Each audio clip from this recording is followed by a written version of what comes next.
கர்த்தருக்குள் அன்பான தேவ பிள்ளைகளே, ஆண்டவரும் இரட்சகருமாகிய இயேசுவின் நாமத்தில் உங்களுக்கு என் அன்பின் வாழ்த்துக்கள். இந்த நல்ல நாளிலேயும் யோபு 5வது அதிகாரம் அதனுடைய 24வது வசனத்தினுடைய பின்பகுதியை வாசிக்கிறேன்.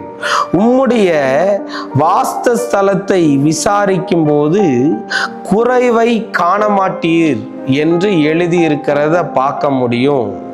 யோபுடைய கூடாரத்தை விசாரிக்கும் போது குறைவையே காண மாட்டீர் என்று எழுதியிருக்கிறத பார்க்க முடியும்.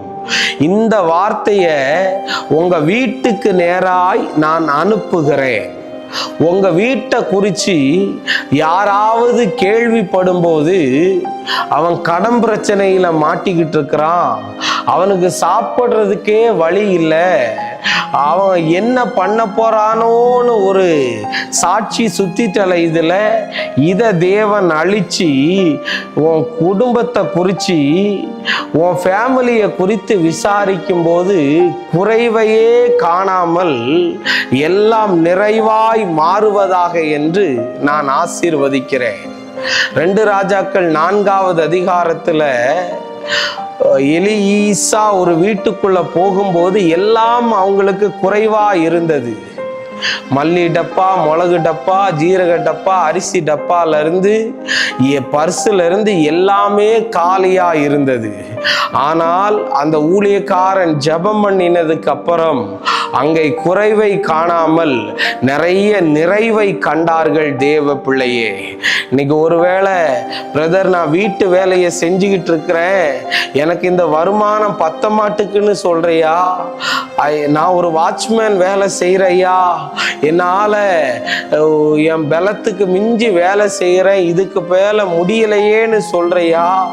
என் பிள்ளைக்கு எப்படி ஃபீஸ் கட்டுறதுன்னு தெரியல, நிறைய லோனை வாங்கிட்டேன் பிரதர், 1000 கால் வருது, இந்த வட்டி கடனை என்னால் அடைக்க முடியல. ஓ பிரதர், ஓ கூழோ கஞ்சியோ குடிச்சிட்டு நான் இருந்துருவேன், கடன் இல்லாம இருந்தா போதும்னு சொல்லி அழுதுகிட்டு இருக்கிறையா?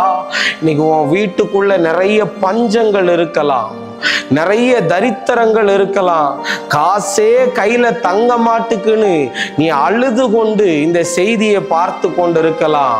இன்னைக்கு உன்னை பார்த்து தீர்க்க தரிசனமாய் சொல்லுகிறேன், உன் குடும்பத்தை குறித்து, நீ தங்கி இருக்கிற இடத்தை குறித்து விசாரிக்கும் போது குறைவை காண மாட்டீர்கள்.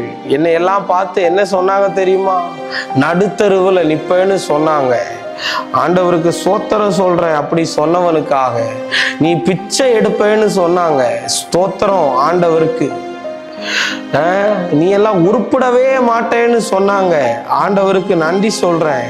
இன்னைக்கு அவங்க நிலைமை தான் அப்படி இருக்குதே தவிர என்னை குறிச்சு சொல்லும் போது அவன் நல்லா இருக்கிறான், ஆண்டவர் அவன் ஆசீர்வதிச்சிருக்கிறார்னு சொல்லத்தக்கதாக தேவன் என் வாழ்க்கையை மாற்றினார். கவலைப்படாத, உனக்கு நல்ல வேலை கிடைக்கும். உன் குடும்பத்தில் உள்ள எல்லா பண கஷ்டத்தையும் ஆண்டவர் மாத்துவாரு. நீ நல்லா இருப்ப. கட்ட முடியாம பாதியில நின்றுகிட்டு இருக்கிற வீடு கட்டப்படும். உன் வியாதி இப்பொழுது நீ இதை கேட்டுக்கிட்டு இருக்கும் போதே விடுதலை ஆகும். உனக்குள்ள ஒரு பெரிய தைரியம் வரும், பயங்கள் எல்லாம் விலகி போகும். நம்ம ஜெபம் பண்ணுவோம். அன்பான நல்ல ஆண்டவரே, இந்த நேரத்துக்காக நன்றி சொல்லுகிறேன். நீர் எங்களோடு பேசின நல்ல தீர்க்க தரிசனமான வார்த்தைகளுக்காய் நன்றி. நாங்கள் குறைவையே காணாதபடி நிறைவையே பார்க்க தேவன் அனுகிரகம் பண்ணும். குறைவை பார்த்த இந்த பிள்ளைகள் நிறைவையும் பார்க்கட்டும் என்று ஜெபிக்கிறேன். இயேசுவின் நாமத்தில் வேண்டுகிறேன் நல்ல பிதாவே. ஆமேன், ஆமேன், ஆமேன். God bless you. கர்த்தர் உங்களை ஆசீர்வதிப்பார்.